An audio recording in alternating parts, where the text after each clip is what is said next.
한 학교에 오기 전에요. 한 15년 정도 대전의 국가보안기술연구소에서 연구원을 근무를 했습니다.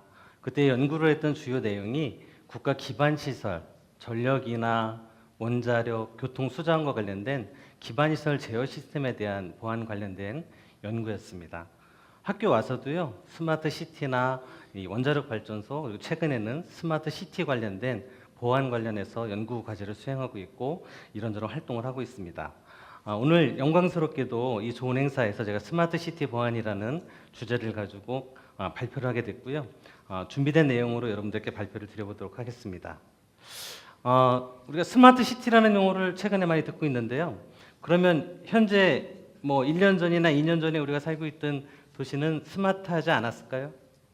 예. 여러분들 지금 뭐 지하철이나 버스를 타고 오실 때 버스 정거장에 이렇게 쓰면은 내가 타려고 하는 버스가 몇 분 후에 도착하는지 그런 정보들을 다 확인할 수 있죠. 네. 어쩌면 우리는 이미 스마트한 도시에서 살고 있습니다.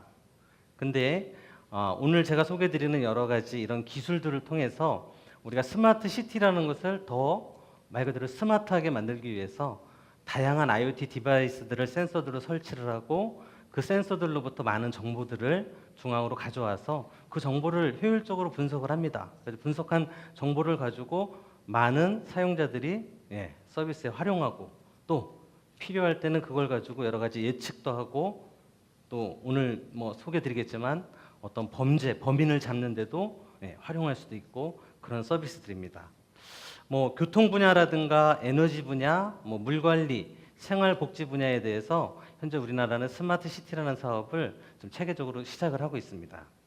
오늘 저는요, 여러분들이 지금 보고 계신 이런 다양한 스마트 시티 안에 있는 서비스들이 효율적이긴 한데 이게 과연 이 서비스 안에서 어떤 보안 위협이 존재해서 해커들이 이거를 공격을 하고 우리에게 어떤 불편을 야기시키거나 아니면 오늘 주제처럼 내 재산을 뺏어가진 않을지 그런 측면에 대해서 하나하나의 서비스들을 한번 예를 들어가면서 여러분들한테 설명을 드려보고자 합니다. 스마트 시티 안에 대표적인 서비스들 보면 스마트 미터링, 스마트 파킹, 뭐 스마트 상수도, 스마트 방범 이런 서비스들이 운영이 되고 있는데요. 현재는 우리 한국전력에서 우리 전력 사용량 검침하죠. 검침원들이 각각 주택에 가서 검침을 합니다. 근데 이제 이게 스마트 미터라는 똑똑한 이 IoT 디바이스를 모든 가정에 설치함으로써 실시간으로 가정에서 사용되는 전력량을 중앙에서 모니터링해서 그 정보를 가지고 과금을 하겠다라는 겁니다. 또한 시간대마다 전력의 요금을 차등을 두겠다는 겁니다. 그래서 전기요금이 비쌀 때는 여름에 오후 2시, 3시에 에어컨을 한참 많이 돌리는 시간에는 소비자들이 알아서 자제해서 반응할 수 있도록 하는 그런 서비스들, 이런 게 이제 스마트 미터링이거든요. 이런 하나하나의 서비스들에 대해서 한번 좀 같이 살펴보면서 그 안에 보안 위협, 해킹, 그 해킹이 발생했을 때 피해 파급력은 어디까지 그런 측면을 같이 살펴보도록 하겠습니다. 그러면 스마트 시티 이 안에는 어떤 우리가 기술들이 있을까요? 여러분들 지금 앞에 보시는 슬라이드와 같이 많은 센서들을 설치해 놓고 그 센서들로부터 다양한 현장의 정보들, 상태 정보들을 다 모니터링해서 가져오죠. 그리고요, 심지어는 스마트폰을 이용해서 우리 집에 지금 내가 들어가기 전에 에어컨을 동작을 시켜가지고 시원하게 해놓고 들어간다거나 또는 난방의 온도를 직접 뭐 조정한다거나 이런 서비스도 가능합니다. 근데 이런 서비스들의 데이터들이 다 모이면 그거는 최근 이제 이슈가 되고 있는 클라우드 환경으로 구축을 해서 효율적으로 이제 관리를 할 수가 있고요. 그리고 많은 정보들이 다 중앙으로 모였을 때 그 정보들을 가지고 우리가 의미 있는 데이터를 판단하고 또 그런 정보들을 활용하기 위해서는 최근에 이슈가 되고 있는 AI, 인공지능 기술을 이용해 가지고 그 안에 머신러닝이라는 알고리즘이나 그런 것들을 통해 가지고 효과적으로 분석을 하게 됩니다. 근데 마지막에 지금 개방과 공유라는 단어가 보이시죠? 다양한 서비스들을 효율적으로 운영하기 위해서는 많은 센서들을 연결해야 되고 서비스와 서비스 간의 네트워크를 연결해서 서로 정보를 연계해야 됩니다. 그러면 우리가 오늘 고민하고자 하는 어떻게 될까요? 보안 위협은 그만큼 증가하고 공격자가 공격할 수 있는 포인트들이 증가할 수 있겠습니다. 첫 번째 이 슬라이드에 보시는 뭐죠? 여러분들 시골집이나 그런 데 가정에 있는 계량기입니다. 예전에는 계량기에 그 과금 안 나오게 하려고 어떻게 했죠? 네. 자석을 갖다 거기다 이렇게 갖다 대면 미터기가 거꾸로 돌거나 아니면 미터기의 데이터가 뭔가 리셋되거나 그런 형태의 행위를 하는 사람들이 있었답니다. 그런데요, 이 스마트 미터링 이제 앞으로 스마트 미터로 이게 진행이 되면 이게 이제 사실 똑똑한 스마트 미터입니다. 그 전력회사하고 15분 단위로 전력 사용량 정보를 주고받고 또 전력회사로부터 실시간으로 전력 요금에 대한 그런 정보를 내려받아서 소비자가 뭔가 선택을 할 수 있게끔 하는 스마트 미터인데요. 얘가 하나의 IoT 디바이스죠. 예. 해커는 이 스마트 미터를 대상으로 해킹 공격을 할 수 있습니다. 스마트 미터에 대한 해킹 공격의 가능성이나 파급력에 대해서는 전 세계에서 세계적으로 개최되는 해킹 컨퍼런스에서 최근에 많이 발표가 되고 있고요. 그 내용들을 살펴보면 우선은 이게 이제 스마트 미터를 이용한 효율적인 체계인데요. 결국은 과금하고 소비자한테 전력 사용량 정보를 보내줘서 효율적으로 운영하겠다라는 측면이고요. 근데 이 상황 안에서 공격자가 스마트 미터를 해킹하게 되면 이런 게 가능합니다. 예를 들자면 저는 전력을 이번 달에 900을 썼으면 제 데이터 값은 300으로 낮추는 겁니다. 그리고 600이라는 값은 미안하지만 내 옆집 스마트 미터에 300씩 올려놓는 거죠. 그러면 중앙에 전력회사 입장에서는 그 정보를 확인하기가 어렵습니다. 예, 스마트 미터 해킹을 통해 가지고 간단하게 전기 요금을 돌릴 수도 있죠. 근데 일반 사용자들은 뭐 10만 원 안쪽에 전기 요금을 내지만요. 우리나라 같은 경우에는 고압용 사업자들, 산업시설이나 공장에서는 전기요금을 몇 천만 원 이상을 내고 있다고 합니다. 그럼 그 환경에서 스마트 미터가 해킹이 된다면 그 금액적인 차이는 커지겠죠. 그 다음으로는 이 프라이버시라는 이슈가 생깁니다. 뭐냐면요. 스마트 미터를 통해 실시간으로 전력 사용량에 대해서 중앙에서 모니터링을 하다 보니까 이 사람이 몇 시에 집에 오는지, 몇 시에 집에서 나가는지, 또는 몇 시에 TV를 끄고 자는지 이런 정보들을 다 이 스마트 미터의 정보를 해킹을 통해 가지고 다 볼 수가 있습니다. 말 그대로 프라이버시가 침해되는 사례가 되겠죠. 자, 그렇게 되면 어떻게 될까요? 해커나 도둑이 금요일 날 몇 시가 되면 이 집은 항상 비어 있다라는 것을 알고 그 시간을 이용해서 이렇게 들어올 수 있겠죠. 다음으로는 우리가 교통 분야 얘기를 좀 해보려고 합니다. 예전에 우리가 마차, 말을 이용해 가지고 사람들이 운송하던 이 시절에 저 시절에 이런 의문점이 생깁니다. 저 때 그러면 마차들끼리 서로 길에서 마주치면 어떻게 피해야 할까? 나는 오른쪽으로 피해야 되나? 왼쪽으로 피해야 되나? 아마 그 당시에도 그 시점에도 그런 뭔가 규약이 있지 않았을까요? 그 이후에 이제 뭐 교통 경찰이라든가 이런 교통 신호 제어 관련된 시스템들이 나오게 됩니다. 근데요, 우리가 만들고자 하는 스마트 교통이라는 이 환경 안에서는요, 다양한 서비스들 이런 그 교통량에 대해서도 다 실시간으로 센서들을 부착해서 모니터링을 해서 현재 어느 방향으로 차 이동량이 많은지를 판단을 하고 그 방향에 대한 교통 신호에 대해서는 어떻게 합니까? 길게 신호를 주겠다라는 거죠. 그런 스마트 교통 서비스를 스마트 시티 안에서 운영하고자 합니다. 그런데요, 여러분들 영화 다이어드4 보셨습니까? 테러리스트들이 국가 기반 시설을 해킹하는 영화인데요. 그 영상 안에 교통 신호 제어 시스템에 대한 해킹 관련된 시나리오가 있습니다. 보시면 모든 네 방향에 대해서 우리 녹색불, 파란불로다가 신호를 줘서 차들끼리 다 부딪히는 사고를 내는 사고가 있었죠. 자, 모든 방향으로 차들이 직진할 수 있는 모든 방향의 녹색불이라는 이 신호는 그러면 현실 세계에서 존재하는 신호일까요? 현장에 있는 교통 제어 기기들은요, 그런 명령들이 내려오면 이거는 현실 세계에서 존재할 수 없는 명령이야라고 판단을 해서 자동으로 전멸등으로 바뀐답니다. 여러분들, 전멸등 우리나라 언제 쓰죠?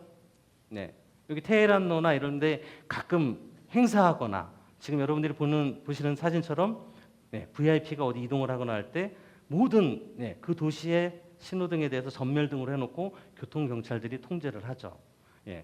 여기서 우리가 생각할 부분은 이겁니다. 정상적으로 어떤 도시에 있는 신호등들에 대해서 일괄적으로 전멸등으로 바꿀 수 있는 정상적인 명령이라는 것이 이 시스템 체계 안에 존재한다는 것이죠. 그렇다면 공격자가 이 해킹을 통해 가지고 이 시스템에 접근을 해서 우리 크리스마스 이브나 연말이 되면 이 강남 테헤란로가 어떻게 되죠? 그럴 때 만약에 모든 신호등이 전멸등으로 바뀌면 어떻게 될까요? 아마 모든 차들끼리 엉켜가지고 움직이지 못하는 상황이 되겠죠. 이런 상황이 교통 분야에서 또 발생할 수 있습니다. 다음으로 여러분들 이게 이제 우리 VMS라는 시스템인데요.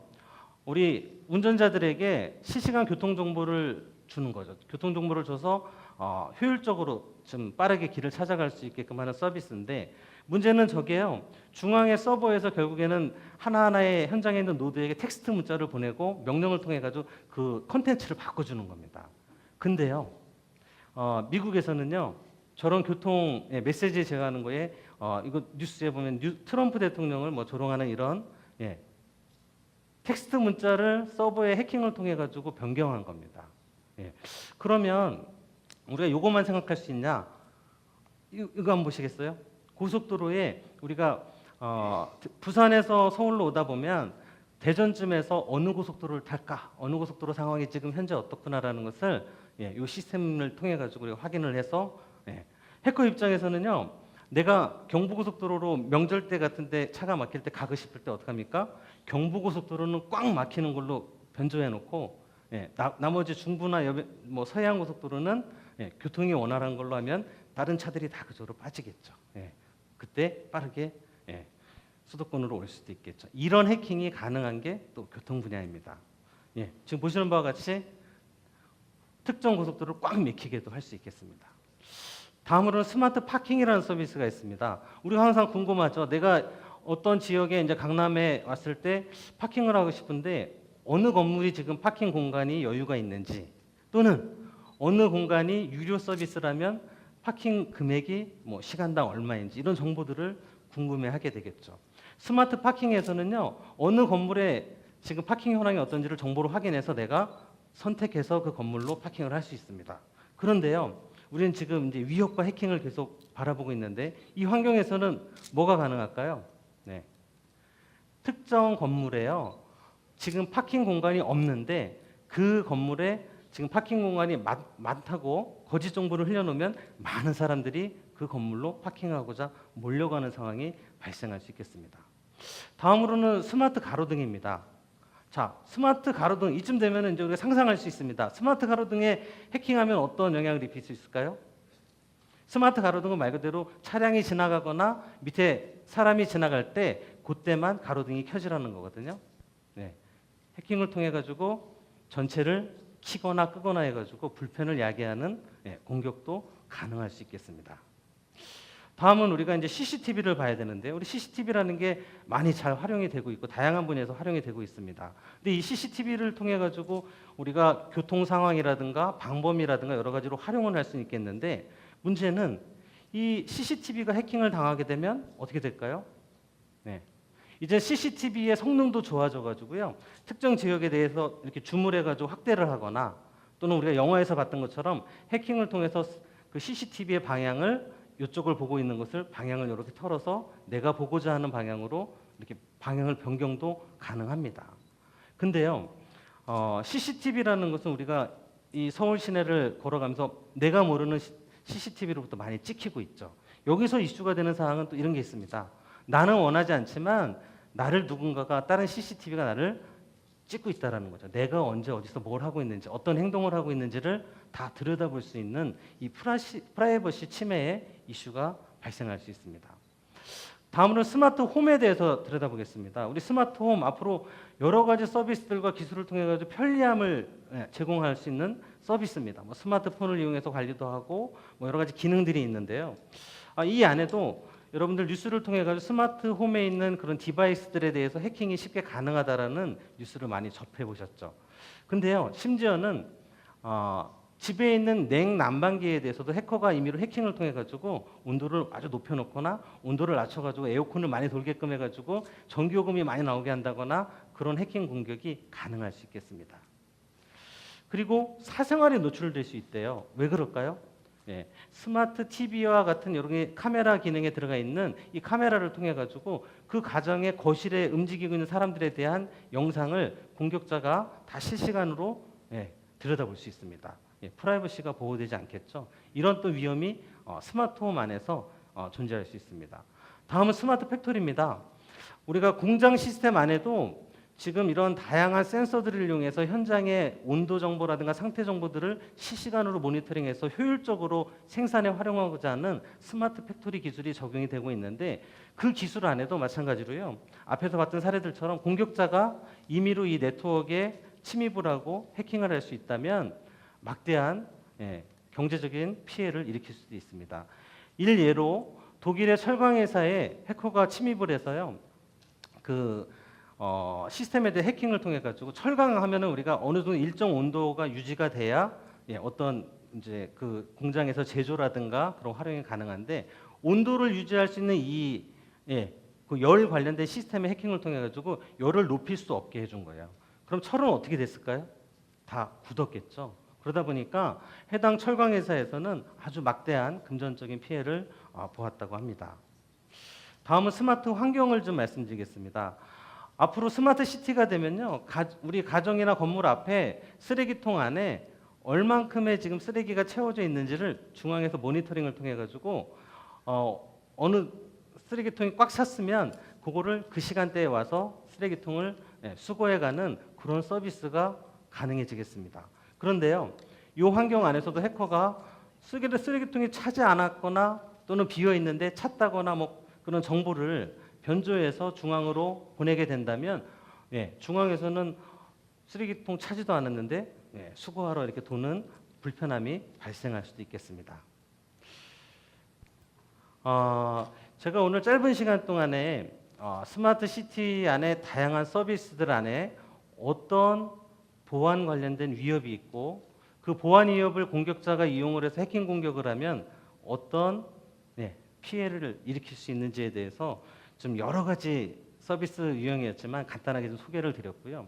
중요한 부분은 우리가 4차 산업혁명의 핵심 기술이라고 하는 다양한 IoT 디바이스들, 빅데이터 그리고 이런 것들을 활용한 기술 안에 우리가 사이버 보안이라는 부분을 미리 고려하고 저 말단에 설치되는 그 센서까지도 보안 기술을 적용했을 때 우리가 안전한 스마트 시티를 구축을 하고 스마트 시티라는 그 용어에서처럼 우리가 스마트하게 서비스를 받아가면서 어떻게 보면 즐겁게 도시 생활을 누릴 수 있는 환경이 되지 않을까 생각이 됩니다. 그래서 저는 오늘 짧게 스마트 시티 환경 안에 보안에 대해서 한번 말씀을 드렸습니다. 이상으로 제 강연은 마치도록 하겠습니다. 감사합니다. 네, 감사합니다.